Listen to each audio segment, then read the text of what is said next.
নমস্কার, দেখছেন নিউজ 18 বাংলা। আমি রুমেলা রয়েছি আপনাদের সঙ্গে। শুরু করছি দুয়ারে রিপোর্টার। শুরুতে যে খবরের দিকে নজর রাখবো, পঞ্চায়েত অফিসে কাকা শ্রাদ্ধ। এবার আপনাদের মনে হতেই পারে হঠাৎ কেন পঞ্চায়েত অফিসকে বেছে নিলেন তিনি। রামনগরের পঞ্চায়েত অফিসে পঞ্চায়েত কর্মী চিন্ময় শীতের এই অবাক কাণ্ডর কারণ ছুটি না মঞ্জুর, আর ছুটি না পেয়ে অফিসেই শ্রাদ্ধানুষ্ঠান। বিডিওর বিরুদ্ধে ছুটি না দেওয়ার অভিযোগ, ছুটি না পেয়ে অফিসে কাকার শ্রাদ্ধ। আসুন আগে ঘটনাটা জেনে নিই, তারপর দুপক্ষের বক্তব্যই শুনবো। পঙ্কজ রয়েছেন সঙ্গে। পঙ্কজ,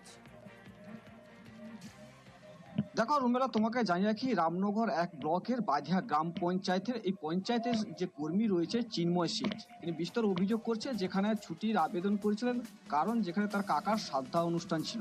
সেক্ষেত্রে শ্রাদ্ধা অনুষ্ঠানের ছুটি, যেখানে প্রধান শ্রাদ্ধা অনুষ্ঠানের ছুটির মঞ্জুর করলেও বিডিও মঞ্জুর করেনি, এমনটাই কিন্তু অভিযোগ করছি। সেক্ষেত্রে এই চিন্ময় শীত কি করছে, যেখানে এই পঞ্চায়েত অফিসের মধ্যেই তিনি তার কাকার শ্রাদ্ধা অনুষ্ঠান সারলেন, অপরদিকে যেখানে সরকারি দায়িত্বও পালন করলেন। একে থেকে এক দিনেই কিন্তু যেখানে দুটোই দায়িত্ব, একদিকে সরকারি দায়িত্ব মানে অফিসের দায়িত্ব, অপরদিকে পরিবারের দায়িত্ব, দুটোই সারলেন, যা নিয়ে শোরগোল শুরু হয়েছে রামনগর 1 ব্লকের এই বাধিয়া গ্রাম পঞ্চায়েতে। এই ঘটনাকে কেন্দ্র করে যথেষ্ট যেখানে বিরোধী, যেখানে সিপিএম এর পক্ষ থেকে যেটা অভিযোগ করছে যে আগামী দিনে তারা কিন্তু বিডিও অফিস ঘেরাও করে বিক্ষোভ করবে। সেক্ষেত্রে এই যে চিন্ময় শীত, তিনিও কিন্তু দুঃখ প্রকাশ করলেন এই যে তার কাকার মৃত্যুতে শ্রাদ্ধা অনুষ্ঠান বাড়িতে দিতে পারলেন না, তার কারণে কিনা পঞ্চায়েত অফিসে তার নিজের যে কাজকর্মের যেখানে জায়গা, সেইখানে কিন্তু শ্রাদ্ধা অনুষ্ঠান করলেন। সেক্ষেত্রে এই এলাকার যেখানে রামনগর গ্রাম পঞ্চায়েতের, রামনগর 1 ব্লকে যে বাধিয়া গ্রাম পঞ্চায়েতের অফিসে এবং এই শ্রাদ্ধা অনুষ্ঠানে তাদের কর্মীরাও সহযোগিতা করলেন, এমনটাই কিন্তু। তুমি সঙ্গে থাকো। এবার যিনি করলেন, অর্থাৎ এই যে ভাইপো, যিনি ছুটি না পেয়ে শ্রাদ্ধানুষ্ঠান করলেন অফিসেই, পঞ্চায়েত অফিসেই, তার কি বক্তব্য? আর বিডিওর বিরুদ্ধে যে অভিযোগ করছেন তিনি ছুটি দেননি, সেই বিডিওই বা কি সাফাই দিচ্ছেন? দুটো বক্তব্য ব্যাক টু ব্যাক। আমি আমার অফিসে বসেই আমি আমার কাকার শুদ্ধিকরণের জন্য সাধ্য বলুন যাই বলুন সেটা আমি করেছি। তার কারণ ছুটি না পেলে আর কি করবো, ছুটি আমি আবেদন করেছিলাম প্রধান ম্যাডামের কাছে, প্রধান ম্যাডাম ছুটি দিয়েছিলেন। বিডিও ম্যাডাম আমাকে সাজেস্ট করলেন যে দেখুন সরকারি দায়িত্বটাও গুরুত্বপূর্ণ, সেটাও পালন করা দরকার, আর আপনার ব্যক্তিগত জীবনে সেটাও দায়িত্ব। কি করলে কিভাবে করলে দুটো দিক বজায় থাকবে আপনি সেভাবে সিদ্ধান্ত নেন। আমি পঞ্চায়েত অফিসের মধ্যেই ব্রাহ্মণ দেখে আমি আমার কাকার সাধারণ দিয়েছি। এবার বিডিও তিনি সাফাই দিচ্ছেন ছুটির আবেদনই করেননি পঞ্চায়েত কর্মী, এমনটাই দাবি করছেন বিডিও পূজা দেবনাথ। কথা বলবো, পঙ্কজ দাশরথী রয়েছেন সঙ্গে। পঙ্কজ, এখন তো তাহলে কে সত্যি বলছে কে মিথ্যে বলছে এটা বের করাটা দরকার।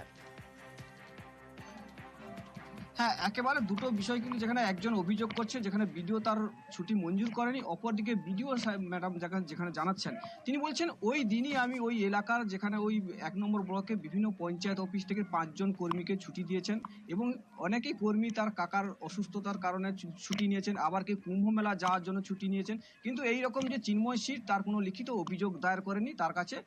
নিশ্চয়ই লিখিত অভিযোগ দায়ের করলে কিন্তু ছুটি পেতেন, এমনটাই কিন্তু দাবি করছেন। অপরদিকে চিন্ময় শীত তিনি কিন্তু যেটা জানাচ্ছেন যে পঞ্চায়েত প্রধান যদিও ছুটি মঞ্জুর করেন, বিডিও ম্যাম কিন্তু ছুটি মঞ্জুর করেন নাই।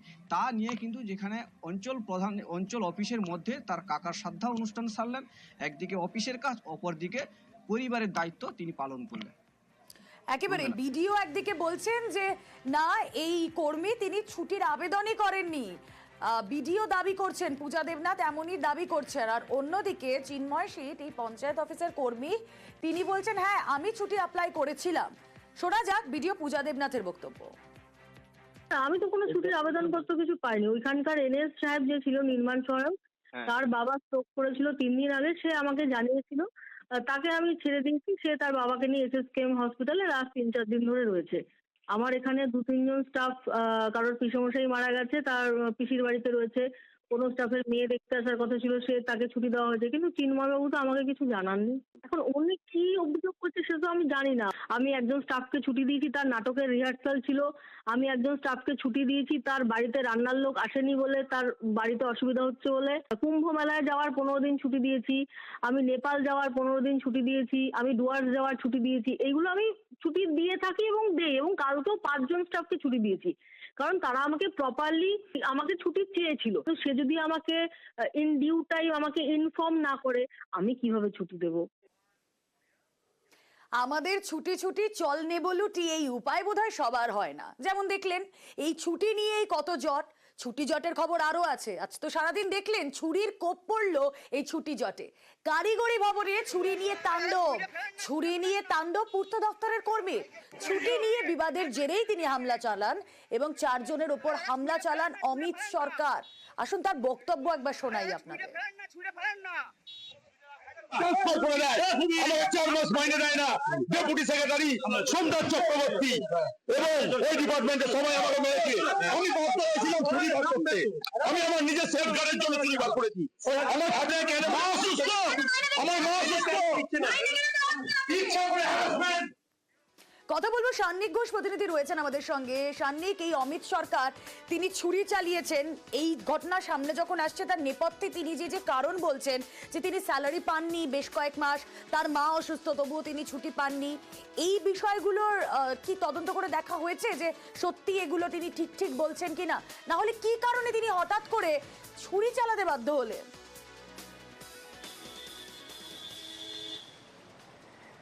রুমেলা, দুপুর 12টার পর যখন এই ঘটনাটা সামনে আসে, অর্থাৎ রাস্তা দিয়ে যখন তিনি এইভাবে রক্তমাখা ছুরি নিয়ে হেঁটে যাচ্ছেন, পেছনে এত লোক যাচ্ছে, সবাই তাকে ছুরিটা ফেলতে বলছে, সেই সময় সবার মনেই কিন্তু এই প্রশ্নটাই এসেছিল, কেননা তার যে দাবি ছিল যে তাকে ছুটি দেওয়া হচ্ছে না, তার ছুটির দরখাস্ত বারবার বাতিল করে দেওয়া হচ্ছে, তার 3 মাসের মাইনে আটকে রয়েছে, এই সমস্ত কিছুর জন্য কেউ ছুরি দিয়ে এইভাবে এলোপাথারি লোকজনকে কোপাতে পারে, এই বিষয়টা বোধহয় কারোরই বোধগম্য হচ্ছিল না।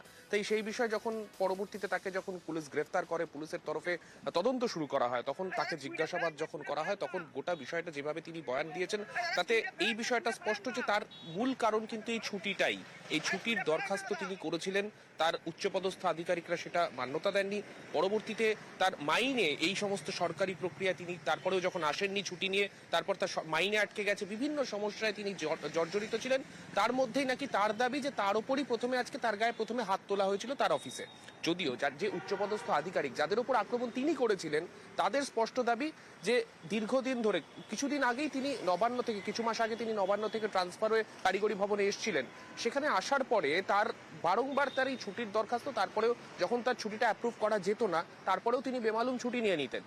এই সমস্ত কিছু করতে গিয়ে যে জট তৈরি হয়েছিল, যার জেরে তার স্যালারি আটকে যায়, সেই সমস্ত কিছু নিয়ে তিনি যখন আজকে কথা বলতে আসেন, প্রথম থেকে তিনি উত্তেজিত ছিলেন এবং ব্যাগ থেকে তারপর ছুরি বের করে যখন তিনি আক্রমণ করতে যান তার উচ্চপদস্থ আধিকারিককে, তখন তার সহকর্মীরা তাকে আটকে দেন। স্বভাবতই এর থেকেই এত জটিলতা, এত কিছু। রুমেলা, বেশ, আন্ডারপাস তৈরি হচ্ছে, কিন্তু তা তৈরি হচ্ছে না নিয়ম মেনে। বাঁকুড়ার ঘটনা, সে কারণে বিক্ষোভ স্থানীয়দের। বাঁকুড়ার ময়রাবাদ এলাকায় আন্ডারপাস তৈরির সিদ্ধান্ত নেয় রেল কর্তৃপক্ষ। শুরুতে ঠিক হয় ইংরেজি ইউ আকৃতির আন্ডারপাস হবে, বাসিন্দারা অভিযোগ করেন পরে বদলে ফেলা হয়েছে আন্ডারপাসের আকৃতি, ইউ এর বদলে সোজা করা হয়েছে সেটি। এ কারণেই তারা বিক্ষোভ দেখান। কথা বলবো, প্রিয়ব্রত রয়েছেন সঙ্গে। প্রিয়ব্রত, দেখো রুবেলা, যে আন্ডারপাস প্রথমে দেখানো হয়েছিল স্থানীয় বাসিন্দাদের, সেটা কিন্তু ইংরেজি ইউ আকৃতির। সেই আন্ডারপাসের ক্ষেত্রে সম্মতি দিয়েছিল সাধারণ মানুষ এবং তারা দাবি করছেন যে বাঁকুড়া পৌরসভার যে 4 নম্বর ওয়ার্ড এবং যে 20 নম্বর ওয়ার্ডের বাসিন্দা রয়েছে, সেই এলাকা দিয়েই এই আন্ডারপাস হওয়ার কথা। সেই এলাকা দিয়ে আন্ডারপাস যদি ইউ আকৃতির হয় সেক্ষেত্রে কোনো সমস্যা নেই স্থানীয় বাসিন্দাদের। কিন্তু স্থানীয় কিছুদিন আগেই দেখা যাচ্ছে যে এই আন্ডারপাস ইউ আকৃতি না করে সোজা করা হচ্ছে রেলের কর্তৃপক্ষের পক্ষ থেকে। বারে বারে বিভিন্ন জায়গায় জানানো হয়েছে, রেল কর্তৃপক্ষকে জানানো হয়েছে, কিন্তু তাতেও কোনো কাজ হয়নি। আর অবশেষে তারা মিউনিসিপ্যালিটির দ্বারস্থ হয়েছেন। বাঁকুড়ার ময়রাবাদ এলাকার বাসিন্দারা তারা দাবি করছেন অবিলম্বে এই আন্ডারপাস যে সোজা করা হচ্ছে সেই আকৃতি না করে যে কথা দেওয়া হয়েছিল স্থানীয় বাসিন্দাদের, যে কেস দেখানো হয়েছিল সেই ইউ আকৃতি করা হোক, নচেত তারা কিন্তু প্রাণ দেবেন তবেই এই আন্ডারপাস করতে দেবেন। কেননা যদি এই আন্ডারপাস হয় সেক্ষেত্রে তাদের বাড়িঘর যেমন ক্ষতিগ্রস্ত হবে, রাস্তাঘাট যেমন ক্ষতিগ্রস্ত হবে, স্থানীয় বাজার যেমন ক্ষতিগ্রস্ত হবে, তার পাশাপাশি ছোটদের একটি বিদ্যালয় রয়েছে প্রাথমিক বিদ্যালয়, সেই বিদ্যালয় ক্ষতিগ্রস্ত হবে। তারা চাইছেন অবিলম্বে রেল কর্তৃপক্ষ সেই বদল করুক তাদের সিদ্ধান্ত এবং যে কেস দেওয়া হয়েছিল এই আকৃতির সেই ধরনের আন্ডারপাস করুক এবং তাতে হস্তক্ষেপ করুক বাঁকুড়া পৌরসভা। রুমেলা, বেশ, আমার রেলের জায়গা রয়েছে ডান সাইড এবং বাঁ সাইড, সেই জায়গার উপরে ইউ আকৃতি আন্ডারপাস হলে 4 এবং 20 নম্বর ওয়ার্ডের কোনো সমস্যা হবে না। যদি ওরা সোজাসুজি আন্ডারপাস করে, আজ থেকে ধরুন 50 বছর আগেকার বাড়ি আছে, 100 বছর আগেকার বাড়ি আছে, সেই বাড়ি ভেঙে ধ্বংসস্তূপে পরিণত হবে। আমরা আজকে পৌরমাতার কাছে আমরা দেখা করতে এসেছি। পেরাবান্ধের রেল লাইনের একটা আন্ডারপাস তৈরি হচ্ছে, এটা তৈরি করার কথা ছিল ইউ আকৃতি, ওরা সেটা সোজা বস করেছে। এই সোজা বস করানোর ফলে যে বাড়িগুলি সেগুলি যে কোনো মুহূর্তে ধসে যাবে, যার ফলে আমরা রেল কর্তৃপক্ষ যাতে ইউ আকৃতি করে অন্তত এলাকার বাড়িগুলিকে বাঁচানো যায়। চোপড়ার ঘিরনিগাঁওয়ে অবশেষে তৈরি হচ্ছে পাকা রাস্তা। বছরের পর বছর ধরে চোপড়া ব্লকের ঘিরনিগাঁও পঞ্চায়েতের প্রায় 3 কিলোমিটার রাস্তা কাঁচা। বাম জমানাতেও পাকা রাস্তা হয়নি। কাঁচা রাস্তায় দুর্ভোগের একশেষ বাসিন্দাদের পাকা রাস্তা পেয়ে তারা খুশি। কথা বলবো, চঞ্চল রয়েছেন সঙ্গে। চঞ্চল, দেখো রুমেলা, তোমাকে জানিয়ে রাখি যে চোপড়া ব্লকের ঘিনিগা গ্রাম পঞ্চায়েতের কাছনাদাগির থেকে নিয়ে মেচাপুকুর পর্যন্ত প্রায় 3 কিলোমিটার রাস্তা বাম আমল থেকেই কিন্তু খারাপ ছিল। ওখানকার যে গ্রামবাসীরা রয়েছে, গ্রামবাসীরা কিন্তু বাম আমল থেকেই কিন্তু দাবি জানিয়েছিল, কিন্তু কোনো কাজ হয়নি। শেষমেশ কিন্তু চোপড়ার বিধায়ক হামিদুর রহমানের দ্বারস্থ হয়। হামিদুর রহমান কিন্তু আশ্বাস দিয়েছিল যে ওই গ্রামের রাস্তা তিনি করে দেবেন। শেষমেশ কিন্তু আজকে উত্তরবঙ্গ উন্নয়ন দপ্তর থেকে সেই এলাকায় প্রায় 3 কোটি টাকা দিয়ে সেই রাস্তার পাকা রাস্তার কিন্তু কাজের শিলান্যাস করলেন বিধায়ক হামিদুর রহমান। এবং রাস্তার কাজে শিলান্যাস হওয়াতে কিন্তু খুশি এলাকার বাসিন্দারা জানিয়েছেন যে দীর্ঘদিন ধরে এই রাস্তা খারাপ হওয়াতে কিন্তু যাতায়াতের সমস্যায় পড়তো। আজকে এই রাস্তার কাজে শিলান্যাস হওয়াতে অত্যন্ত খুশি রয়েছে এবং চোপড়া বিধায়ক হামিদুর রহমানকে কিন্তু ধন্যবাদ জানিয়েছেন ওখানকার গ্রামবাসীরা। বেশ, গ্রামবাসীরা খুশি হয়েছে, তার সঙ্গে আমরাও খুশি। এই রাস্তাটা সত্যিকারের দরকার ছিল দীর্ঘদিনের। আমাদের একটা পুরাতন লিডার আছে এখানকার, গলিয়া মোহাম্মদ, উনি এই রাস্তার জন্য জান দিয়ে দিয়েছে। বারবার রাস্তা ঘুরতে ঘুরতে লাল হয়ে গেছে, যা ওনার স্বপ্ন পূরণ হয়েছে। উনি রাস্তাটা দেখে যেতে পারবে, এটাই আমরা খুশি। এটা তো বহুত দিনের রাস্তা, কম কম 25-30 বছর বেশি হবে। বহুত বর্ষার সময় বহুত অসুবিধা হয়, রাস্তাঘাটে কিন্তু বহুত কাদা মাটি, গাড়ি নোংরা বোঝা হয়ে যায়। এখন খুশি। কোচবিহারের মাথাভাঙায় বালি মাফিয়ার রমরমা। নদীর পাড় থেকে দেদার বালি পাচার। আর্ট মুভার দিয়ে নিশিগঞ্জের বুড়া মানসাই নদীর পাড় থেকে বালি চুরির অভিযোগ। প্রশাসনকে বলেও কাজ হয়নি, দাবি স্থানীয়দের। পুলিশকে দেখেই এলাকা ছাড়ে বালি মাফিয়া। কথা বলবো, রাজেশ প্রতিনিধি রয়েছেন আমাদের সঙ্গে। রাজেশ, দেখো, মাথাভাঙা 2 ব্লকের নিশিগঞ্জ 1 গ্রাম পঞ্চায়েতের বুড়া মানসাই নদী থেকে কিন্তু অবৈধভাবে বালি চুরির অভিযোগ বালি মাফিয়াদের বিরুদ্ধে দীর্ঘদিন থেকেই অবাধে রাতের অন্ধকারে কখনো প্রকাশ্য দিনের বেলায় বালি চুরি করা হয় বলে এমনটা অভিযোগ তুলেছেন গ্রামবাসীরা। প্রশাসনকে জানিয়েও কোনো কাজ হয় না বলে এমনটাই তাদের অভিযোগ, যে প্রশাসন এলেই বালি মাফিয়ারা সেখান থেকে চম্পট দেয়, যার ফলে কিন্তু মাঝে মধ্যে বন্ধ থাকার পরে ফের তারা বালি চুরি শুরু করে এখান থেকে। তবে স্থানীয় গ্রাম পঞ্চায়েত প্রধানের যেটা দাবি, যে বিষয়টি তিনি জানেনই না, তবে খোঁজ নিয়ে কর্তৃপক্ষের সঙ্গে যোগাযোগ করবেন। এবং বিরোধীরা কিন্তু এই নিয়ে শাসক দলের প্রচ্ছন্ন মদদের অভিযোগ তুলেছেন। পুলিশের যেটা দাবি, অভিযোগ পেলেই তারা অভিযান চালায় এবং এর আগে অভিযান চালিয়ে বেশ কিছু ট্রাক্টর এবং ট্রলি বাজেয়াপ্ত করেছে।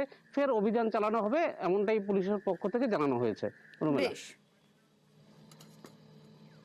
এর সঙ্গে নিশিগঞ্জ তৃণমূল সাংঘাতিকভাবে জড়িত আছে, আর এই তৃণমূলের মদতে তারা এই বালু খাদান বা বালু তুলছে। ভিডিও কোনো রকম স্টেপ নিচ্ছে না। সেই জন্য আমার মনে হয় তৃণমূল, পুলিশ প্রশাসন এবং বিডিও সাহেব মিলে এই বালু চুরি, দিনের পর দিন এই বালু চুরি হচ্ছে। ব্যাপারটা আমার জানাও ছিল না, তো আমি একটু আগে খবরটা পেলাম। আমি দেখি প্রশাসনকে জানাচ্ছি এবং আমি নিজে ব্যাপারটা তদন্ত করে দেখছি। বালি পাচারে বাঁকুড়ার বিষ্ণুপুরে পুলিশি ধরপাকড়। কতুলপুরে বালি বোঝাই ট্রাক্টর সহ পাকড়াও 2। কতুলপুর থেকে সিহাসের দিকে যাওয়ার পথে আটক 2 ট্রাক্টর। কথা বলবো, আমাদের প্রতিনিধি দেবব্রত রয়েছেন সঙ্গে। দেবব্রত, একদমই, দেখো, কতুলপুর থানা পুলিশের অতি তৎপরতায় গ্রেপ্তার করা হয়েছে 2 জন বালি পাচারকারীকে এবং বাজেয়াপ্ত করা হয়েছে 2টি ট্রাক্টর। যেমনটাই জানতে পারা যাচ্ছে, দ্বারকেশ্বর নদী থেকে বেশ কিছুদিন ধরেই বালি মাফিয়ারা বালি পাচার করছিল। নজরে আসে কতুলপুর থানা পুলিশের।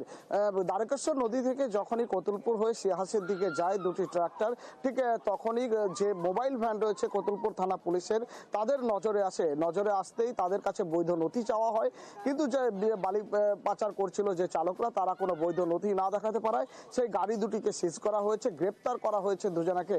যেমনটা জানতে পারা যাচ্ছে, একজনের বাড়ি কোতুলপুর থানা এলাকায়, অন্যজনের বাড়ি হুগলির গোঘাট এলাকায়। দুজনাকে গ্রেপ্তার করে আজ বিষ্ণুপুর মহকুমা আদালতে তোলা হয়েছে। পুলিশ সূত্রে জানা গেছে যে এইভাবে ধরপাকড় আগামী দিনেও চলবে, কারণ কোনো উপায়ে বালি পাচার করতে দেওয়া যাবে না। কারণ এর আগেও একাধিকবার বিষ্ণুপুর মহকুমা পুলিশ তথা বাঁকুড়া জেলা পুলিশ একাধিক গাড়ি আটক করেছে, সিজ করেছে। এবার কোতুলপুর থানা পুলিশের ধরপাকড়ে গ্রেপ্তার করা হয়েছে ওই দুই অভিযুক্তকে। যেমনটাই অভিযোগ যে দীর্ঘদিন ধরে এই কাজ করে আসছিল, অবশেষে পুলিশের জালে পড়লো তারা এবং অতি তৎপরতার সাথেই তাদেরকে গ্রেপ্তার করা হয়েছে, আটক করা হয়েছে বালি বোঝাই ওই ট্রাক্টর দুটিকে। রুমেলা, বেশ।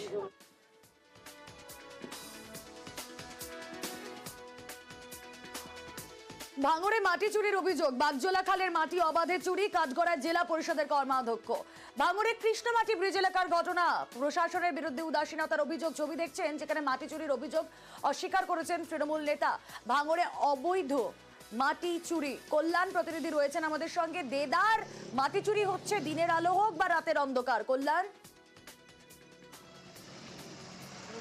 একেবারে রুমেলা জানিয়ে রাখি প্রথমেই, এই যে যার বিরুদ্ধে অভিযোগ উঠছে মমিনুল ইসলাম, তিনি ভাঙড় 2 নম্বর পঞ্চায়েত সমিতির তিনি কর্মাধ্যক্ষ। তার বিরুদ্ধে মূলত বিরোধীরা যে অভিযোগ তুলছে যে এই বাগজোলা খাল কাটা হয়েছিল, আর খাল কেটে যে মাটি বালি যে হচ্ছে পাশে রাখা হয়েছিল, সেই মাটি বা বালি হচ্ছে কার্যত ব্যবহার করার কথা ছিল কোনো মন্দির, মসজিদ, গির্জা বা শিক্ষা প্রতিষ্ঠান, বিভিন্ন রকম এই সব জায়গায়। কিন্তু যে মাটি জড়ো করা রয়েছে তার ঠিক পিছনেই কিন্তু একটি পেট্রোল পাম্প হচ্ছে এই মমিনুল ইসলাম অর্থাৎ এই তৃণমূল নেতার। আর সেই পেট্রোল পাম্পের সামনে যে সমস্ত মাটির পাহাড় ছিল, সেই মাটির পাহাড় কেটে সে কিন্তু নিজের কাজে ব্যবহার করছে বলে অভিযোগ তুলছে বিরোধীরা। যদিও মমিনুল ইসলামের দাবি যে সরকারি মাটি আমি সরকারি জায়গাতেই রাখছি, তবে এই ক্ষেত্রে কিন্তু বিরোধীরা প্রশ্ন তুলছে যে যদি মাটি সরকারি হবে তাহলে সরকারি জায়গায় সরকারই ফেলবে, কেন মমিনুল ইসলাম নিজে দায়িত্ব নিয়ে এই মাটি ফেলবে? ফলে এই মাটি চুরির কিন্তু অভিযোগ উঠছে মমিনুলের বিরুদ্ধে। এই ঘটনা নিয়ে সোচ্চার হচ্ছে বিরোধীরা, যদিও এই বিষয় নিয়ে যথেষ্ট হচ্ছে উদাসীন প্রশাসনের যে সমস্ত আধিকারিকরা রয়েছে তারা। কারণ রাতের অন্ধকারে বা দিনের বেলা যেভাবে এই মাটি চুরির কাজ চলছে তা প্রশাসনের নজরে আসছে না বলেই কিন্তু বিরোধীরা দাবি করছে। রুমেলা, বেশ। যে মাটিটা চুরি হচ্ছে এটা খাল কাটার মাটি, এটা সরকারের প্রপার্টি, এটা পার্সোনালি কেউ নিতে পারে না। এই মাটি বেশিরভাগ ক্ষেত্রে কোনো ধর্মীয় প্রতিষ্ঠান এবং স্কুল কলেজের কাজে ইউজ হয়। কিন্তু এই তৃণমূল নেতার ওখানে একটা পেট্রোল পাম্প করেছে, তার সামনে প্রায় 1.5 বিঘে একটা জায়গা ভেস্টেড ল্যান্ড পড়ে আছে। ওই মাটি চুরি করে ওই ভেস্টেড ল্যান্ডে ফেলে উনি উঁচু করছেন এবং ওনার পেট্রোল পাম্পে যাওয়ার ব্যবস্থা করছেন। আমি তো মাটি কিনে কোথায় সরকারি মাটি নিচ্ছে এখান থেকে? মাটি তো আমি নিয়ে আসতে চাই বাউনঘাটা থেকে কিনে, সরকারি মাটি কোথায় গান নিচ্ছি? সম্পূর্ণ মিথ্যে কথা। কেউ যদি বলে মিথ্যে কথা, তো মাটি গন্ধে রাস্তা করা আসছে, তো পিডব্লিউ আমার পাম্প করছি, তো পিডব্লিউডির জায়গাতে আমি রাস্তা করবো না? না, কোনো কাজ জায়গা ব্যবহার করে না, সব তো পিডব্লিউডি সব তো পারমিশন নিয়ে করা। আলিপুরদুয়ারে বেআইনি পোস্ত চাষ রুখতে কড়া পুলিশ, ড্রোন উড়িয়ে পোস্ত চাষে কড়া নজর পুলিশের। গতকালই গদাধর নদীর চরে 14 বিঘা জমিতে পোস্ত চাষ নষ্ট করে পুলিশ। অন্য কোথাও পোস্ত চাষ হচ্ছে কিনা জানতে যে ছবি আপনাদের দেখাচ্ছি, ড্রোন উড়িয়ে নজরদারি চালায় পুলিশ। ড্রোন উড়িয়ে নজরদারি, সেই ছবি আপনাদের দেখাচ্ছি। গতকাল দেখিয়েছিলাম যেখানে পোস্ত চাষ রুখতে কড়া পুলিশ, একেবারে সেই পোস্ত চাষ নষ্ট করে দেওয়া হচ্ছে। আজ আপনাদের দেখাচ্ছি আর কোথাও এই পোস্ত চাষ হচ্ছে কিনা তা দেখতে ড্রোনের মাধ্যমে নজরদারি। কথা বলবো আমাদের প্রতিনিধি রাজকুমার রয়েছেন সঙ্গে। রাজকুমার, জেলা পুলিশ যেটা জানতে পেরেছে যে সাধারণত একটু দুর্গম এলাকায়, অর্থাৎ যে সমস্ত এলাকায় সাধারণত মানুষরা যান না, সেই সমস্ত এলাকাতেই কিন্তু এই পোস্ত চাষের জন্য বেছে নিয়েছে দুষ্কৃতিকারীরা। এবং সেই কারণে যে সমস্ত এলাকায় যাওয়া যায় না বা জঙ্গল ঝোপে ঢাকা থাকে, সেই সমস্ত এলাকায় পোস্ত চাষ হচ্ছে কিনা তা জানার সহজ উপায় হচ্ছে ড্রোনের মাধ্যমে। অর্থাৎ ড্রোন আকাশে উড়িয়ে দিলে কিন্তু অনেক দূর পর্যন্ত পোস্ত চাষ হচ্ছে কিনা তা দেখা যায়। সেই কারণেই এই প্রযুক্তিকে কাজে লাগাচ্ছে জেলা পুলিশ। রীতিমতো একেবারে ড্রোন উড়িয়ে দিয়ে গদাধর নদীর বিস্তীর্ণ এলাকার যে চর এলাকা, সেই চর এলাকায় নজরদারি চালানো হচ্ছে। যদিও আর নতুন কোনো এলাকা কিন্তু পোস্ত চাষ হচ্ছে বলে জানা যায়নি। বেশ,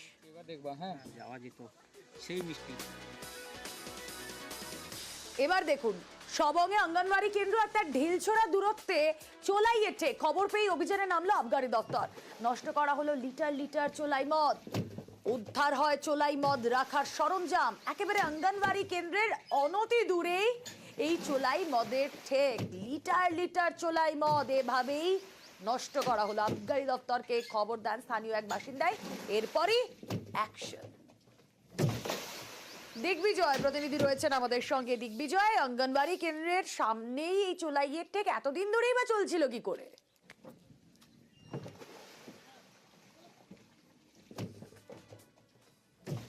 দেখো, এতদিন ধরেই কিন্তু গোপনে চলছিল এবং সেই গোপন খবরটা কিন্তু এলাকার মানুষজন তারা কিন্তু সবং সার্কেলের আবগারি দপ্তরে জানায় এবং সেই সূত্র ধরেই কিন্তু গোপন সূত্র ধরে সেই খবর পেয়েই আজকে কিন্তু সকাল থেকে পশ্চিম মেদিনীপুর জেলার পিংলার যে ছোট খেলনা রয়েছে সেই ছোট খেলনা অঙ্গনওয়াড়ি কেন্দ্রের পাশেই অর্থাৎ 100 মিটারের মধ্যেই বেশ কয়েকটি পরিবার তারা দীর্ঘদিন ধরে চোলাই মদের ব্যবসা করছিল।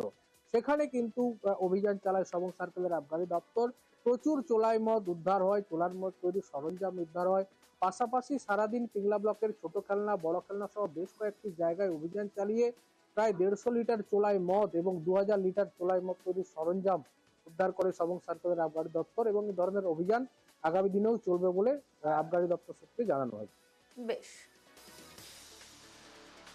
রাখছে আপনারা জানেননি? বাবা সত্যি জানি না, রাত্রিবেলা যদি ওটা করে কি করে বুঝবো বলুন? ওরা তো রাত ভিড় তৈরি করছে। ওদের বাড়ি থেকেও তো বাচ্চা আসছে, যাদের হচ্ছে তাদের বাড়ি থেকেও বাচ্চা আসছে। ওই তো সামনে কত বাচ্চা আসছে। তো আপনারা বলার পরেও মানছে না। শিলিগুড়ি শহরে বেআইনি পার্কিং এর দুর্ভোগ, যেখানে সেখানে পার্কিং এর জেরেই বাড়ছে যানজট। শহরকে যানজট মুক্ত করতে ট্রাফিক পুলিশের উদ্যোগ। শিলিগুড়ির সেবক মোড়, সেবক রোড সহ একাধিক ট্রাফিক পুলিশের অভিযান।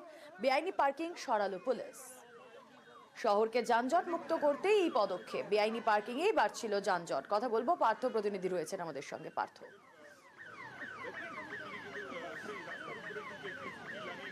এরকম আমরা একাধিকবার শিলিগুড়ি শহরের ছবি কিন্তু আমরা তুলে ধরেছিলাম নিউজ 18 বাংলায়, যে শিলিগুড়ির যত্রতত্র কিন্তু এই বেআইনিভাবে কিন্তু পার্কিং হচ্ছে। কোথাও গাড়ি, 4 চাকার গাড়ি দাঁড়িয়েছে, কোথাও বা মোটর বাইক। স্বাভাবিকভাবে যানজটে কিন্তু জেরবার হয়ে যাচ্ছিল গোটা শহর। এবং শুধু শিলিগুড়ি শহরে কিন্তু স্থানীয় বাসিন্দারাই চলাফেরা করে না, বহু বাইরের জেলার মানুষ তারা ব্যবসায়িক কাজে কিংবা চাকরির ক্ষেত্রে কিন্তু শিলিগুড়িতে আসে না। তাতে এই শহরের গতি কিন্তু অনেকটাই কমে আসছিল। আর তারপরেই কিন্তু একাধিকবার অভিযান চালিয়েছে। আজ নতুন করে আবারও শিলিগুড়ি ট্রাফিক পুলিশ এই অভিযান চালায়। শিলিগুড়ি সেবক মোড় থেকে শুরু করে একেবারে সেবক রোড ধরে পাইনটাঙ্কি মোড় হয়ে ভক্তিনগর থানা পর্যন্ত গোটা এলাকা, যেখানে দেখা যাচ্ছে যে রাস্তার দুধারেই কিন্তু বেআইনিভাবে একদিকে যেমন মোটর বাইক পার্কিং করে রাখা হয়েছে, তেমনি কিন্তু 4 চাকার গাড়িও পার্কিং করে যারা গাড়ির চালক বা মালিক তারা কিন্তু সেখান থেকে দিনভরের নামে কিন্তু সেখানে পার্কিং করে চলে যায়। দেখার কেউ নেই বলেই এখন এমন নির্দিষ্ট পার্কিং প্লেস রয়েছে, সেখানে কিন্তু গাড়ি রাখে না। স্বাভাবিকভাবে এই যানজট মুক্ত করতেই শিলিগুড়ির মেয়র গৌতম দেব একাধিকবার বলছেন এই অভিযান তাদের চলবে। শিলিগুড়ির পুলিশ কমিশনার শ্রী সুধাকর তিনিও একাধিকবার বলছেন এই অভিযান চলবে এবং সেই মতোই কিন্তু আজও যেমন অভিযান হলো এবং এই অভিযান ধারাবাহিকভাবে চলবে, যাতে শহরকে অন্ততপক্ষে যানজট মুক্ত করা যায়, শহরের গতি যাতে খানিকটা বাড়ে। বেশ। सर धोखे मैं दवाई लेने के लिए गया था, मैं दवाई लेने के लिए गया था, हो गया, मैंने माफी मांग ली, बस हो गया। मैं मानता हूँ सर, ये हकीकत में गलती है। এবার থেকে তিস্তা থেকে বেআইনিভাবে মাছ ধরলে কড়া শাস্তি দিতে হবে, জরিমানা হবে জেলও। তিস্তার পরে মাইকিং করে সতর্কতা মৎস্য দফতরের। মঙ্গলবার তিস্তায় বিষক্রিয়ার জেরে মারা পড়ে প্রচুর মাছ, এরপরে কড়া প্রশাসন। সংযোগে মাছ ধরা, চটজাল ব্যবহার করে মাছ ধরা সম্পূর্ণরূপে নিষিদ্ধ। এটি একটি আইনত দণ্ডনীয় অপরাধ। যদি কোনো ব্যক্তি বা ব্যক্তিগণ এই ধরনের অবৈধ কাজে জড়িত হয়, তাহলে অন্তর্দেশীয় মৎস্য আইন অনুযায়ী 1 বছরের কারাদণ্ড, সমস্ত সরঞ্জাম বাজেয়াপ্ত ও সেই সঙ্গে 1000 টাকা পর্যন্ত জরিমানা করা হবে। নদী বাঁচলে প্রাণ বাঁচবে, জীবন ফিরে আসবে কি? অনুগ্রহ করে এই ধরনের সন্দেহজনক কার্যকলাপ দেখলে সঙ্গে সঙ্গে স্থানীয় প্রশাসন ও জলপাইগুড়ি জেলা মৎস্য দপ্তরকে জানান। নদীতে 20 কথা বলবো, শান্তনু প্রতিনিধি রয়েছেন আমাদের সঙ্গে। লেটেস্ট আপডেট কি শান্তনু? দেখো মূলত এর আগেও কিন্তু এই মাছ ধরার যে প্রবণতা রয়েছে এক শ্রেণীর মানুষের, তা বন্ধ করার জন্য কিন্তু প্রচার অভিযান চালিয়েছিল মৎস্য দপ্তর, কিন্তু দেখা যাচ্ছে যে তাতেও কাজ হচ্ছে না। তিস্তা, করলা, জলঢাকা, ডায়না সহ বিভিন্ন নদীতে কিন্তু এই পদ্ধতি মেনে বেআইনি এই পদ্ধতিতে মাছ শিকার চলছে। আর এই প্রবণতা বন্ধ করতেই কিন্তু এবার আইন প্রণয়নের রাস্তায় যাচ্ছে মৎস্য দপ্তর। মূলত ইনল্যান্ড ফিশারিজ যে অ্যাক্ট রয়েছে তাতে বলা রয়েছে যে 1 বছরের সশ্রম কারাদণ্ড, সেই সঙ্গে 1000 টাকার জরিমানা হতে পারে। সেই যে আইন রয়েছে সেই আইনের কথাই কিন্তু আজকে মূলত সেই প্রচারে নিয়ে আসে মৎস্য দপ্তর, এবং বাইকিং করে কিন্তু বলা হয় যদি কেউ ধরা পড়ে তাহলে সেক্ষেত্রে তার আইন প্রণয়ন করে তার বিরুদ্ধে শাস্তির ব্যবস্থা করা হবে। এবং পাশাপাশি এলাকার মানুষজনকে খবর দেওয়ার জন্য, অর্থাৎ সচেতন করার পাশাপাশি তারা যাতে এই ধরনের মানুষ যদি কেউ মাছ শিকারে এই ধরনের পদ্ধতি অবলম্বন করে থাকে তা যদি নজরে পড়ে তৎক্ষণাৎ যেন স্থানীয় প্রশাসন, পুলিশ হোক, পঞ্চায়েত হোক, পুরসভা হোক এবং মৎস্য দপ্তর সকলকে খবর দেওয়ার কিন্তু জন্য বার্তা দেওয়া হয়। এদিন মূলত তিস্তা নদীর পাড় থেকে এদিন প্রচার অভিযান শুরু হয়েছে। পাশাপাশি জেলার যতগুলো নদী রয়েছে যেখানে এই ধরনের প্রবণতা লক্ষ্য করা যায়, এর আগেও আমরা লক্ষ্য করেছি তিস্তায় যেমন মাছের মলক দেখা গেছে বিষক্রিয়া, একই দিনে কিন্তু ডায়না অর্থাৎ ধূপগুড়ির উপর বয়ে যাওয়া ডায়না নদীতেও কিন্তু মাছ শিকার করতে গিয়ে এক যুবকের মৃত্যু হয়েছে, বিদ্যুৎ পৃষ্ঠ হয়। অর্থাৎ মাছ শিকারের ক্ষেত্রে বিষ প্রয়োগ এবং বিদ্যুৎবাহী তার ব্যবহার করার উপর যে নিষেধাজ্ঞা রয়েছে সেই অপরাধ। 2-3 দিন আগে মনে হয় বিষ দেওয়া হয়েছে তিস্তা নদীতে। এই বিষের ফলে জলটা তো দূষিত হয়েছে, আর আমাদের যে ন্যাচারাল যে ক্লাইমেট যে মাছগুলো আছে সেই মাছগুলো সমস্ত মাছ মরে গেছে। কিন্তু এই যে কাজটা যে করেছে, জানি না কে করেছে, যারাই করছে এটা হচ্ছে খুব একটা বাজে নিন্দনীয় কাজ করেছে। মাইকিংটা করে খুব ভালো হয়েছে, মানুষ সচেতন হবে, আমরাও সচেতন থাকবো। আমাদের চোখে পড়লেও আমরা এই জিনিসগুলো মানে ধরবো, ওকে ধরে বেঁধে রাখবো, তারপরে পুলিশকে খবর দেবো, এটাই আমার কথা। কিছুদিন আগেই আমাদের এই তিস্তায় দেখা গেছে যে কেউ হয়তো বৃষ্টিস দিয়েছে, যে আমরা দেখলাম।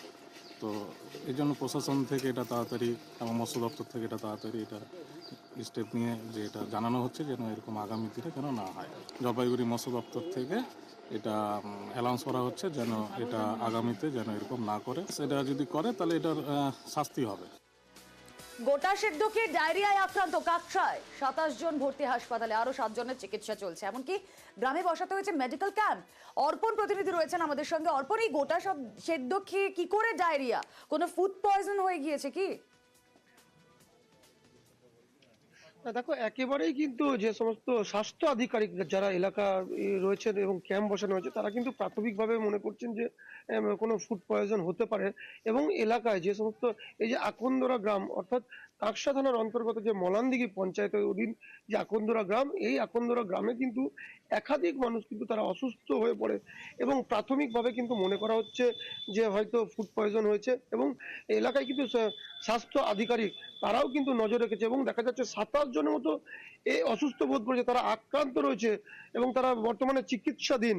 এবং বাড়ির মধ্যেও বেশ কিছু আক্রান্ত রয়েছে, তাদের চিকিৎসা চলছে বাড়ির মধ্যেই, তারা চিকিৎসকের পর্যবেক্ষণে রয়েছে। এবং যেটা যে এলাকার মানুষ যারা তারা যেটা জানাচ্ছেন যে একাধিক মানুষ কিন্তু একের পর এক গোটা সেদ্ধ খাওয়ার পরেই তারা অসুস্থ বোধ করে এবং তারা কিন্তু আস্তে ধীরে ধীরে তাদেরকে হাসপাতালে টোটাল 27 জন এখনো এফেক্টেড হয়ে আছে, সবাইকে হসপিটালে পৌঁছানো হয়েছে। আর আমরা যে পানীয় জল সাপ্লাই আর পুকুরগুলোকে পরিষ্কার করার ব্যবস্থা করছি। কোনো কিছু খাবার থেকে বা জলের কোনো মিশ্রণ থেকে হতে পারে, কন্টামিনেশন কিছু ওয়াটার লেভেল হতে পারে। পেটের গন্ডগোল ডায়রিয়া জনিত টাইপেরই রোগ। পায়খানা বমি হওয়ার জন্য প্রায় প্রত্যেকজনের এমনি করে সবাইকে আমাদের মোটামুটি অ্যাডমিট করা হয়েছে। এবারে আর কিছুজন আমাদের এখানে অসুস্থ হয়ে আছে, এই তাদের জন্য আমরা একটু যত সরকারিভাবে ব্যবস্থা করছি জলের, আর পুকুরগুলো আমরা ব্যবস্থা করছি একটু পরিষ্কার পরিচ্ছন্ন রাখার জন্য, ব্লিচিং দেওয়ার জন্য পিএইচই ওখানে বলে আমরা জলের একটু ব্যবস্থা করছি যাতে একটু শুদ্ধ পরিশুদ্ধ জল আমাদের এখানে দেওয়া হয়। ঝাড়গ্রামের বেতকুন্দ্রি এলাকার ঘটনা, জঙ্গল থেকে একটি হাতি লোকালয়ে ঢুকে পড়ে, আর তারপর সেই ছবি আপনাদের সামনে। হাতির হামলায় আহত 2 জন। রাজু প্রতিনিধি রয়েছেন আমাদের সঙ্গে। রাজু, দেখো রুমুলা, প্রথমত বলে রাখি যে পচাখালী যে গ্রামটি রয়েছে সেই পচাখালীতে এই হাতি একটি এখনো পর্যন্ত অবস্থান করছে এবং বন দপ্তরের তরফ থেকে সেই হাতির উপর বিশেষ নজরদারি রাখা হয়েছে। কারণ বেতকুন্দ্রি এলাকাতেই 2টি মানুষকে আহত করেছে এই হাতি এবং দুই আহত ব্যক্তিকেই ঝাড়গ্রাম মেডিকেল কলেজ হাসপাতালে ভর্তি করা হয়েছে এবং এই এলাকায় যেভাবে দাপিয়ে বেড়াচ্ছে হাতি, সেক্ষেত্রে বন দপ্তরের উচ্চপদস্থ আধিকারিক এবং পুলিশ প্রশাসন সেখানে গিয়ে ব্যারিকেড করেছেন, কিন্তু তাতেও দেখা যাচ্ছে যে সমস্ত মানুষ হাতি দেখতে উৎসাহী তারা সেই ব্যারিকেডের তোয়াক্কা করেই সেখানে ঢুকে যাচ্ছে, যার ফলে হয়তো বিপত্তি বাড়তে পারে। তার জন্যই বন দপ্তরের তরফ থেকে বিশেষ ব্যবস্থা দেওয়া হয়েছে এবং যে জায়গায় হাতিটি অবস্থান করছেন তার পাশেই দুটি গ্রাম রয়েছে, সেক্ষেত্রে এই দুটি গ্রামের মানুষ রীতিমতো আতঙ্কের মধ্যে রয়েছে। রাতে আতঙ্ক তো ছড়াবেই। আহত করে এসছে, আমাদের এখানে ঢুকে গেছে, বনদপ্তর লোক এসেছে, চারদিকে দড়ি দিয়ে ঘিরে রেখেছে, লোক যখন বেড়ে গেছে অনেক, মাইক কিন্তু করা হচ্ছে, কোনো শুনছে নেই, সবাই ঢুকে যাচ্ছে, বোম ফাটাচ্ছে, টিন বাজাচ্ছে। এখন হাতিটা যতক্ষণ না খেলাতে পারছে না, কোনো গ্রামে যেতে পারছে না, সামনে আশেপাশে ঘর আছে, বাড়ি আছে। আমরা চাইছি যে হাতিটা এখান থেকে চলে যেতে। আতঙ্ক তো থাকবেই, আমরা যত তাড়াতাড়ি হাতিটা বার করে নিয়ে যান তার আমাদের সুবিধা হয় আর কি, আতঙ্কটা একটু কাটিয়ে যাবে।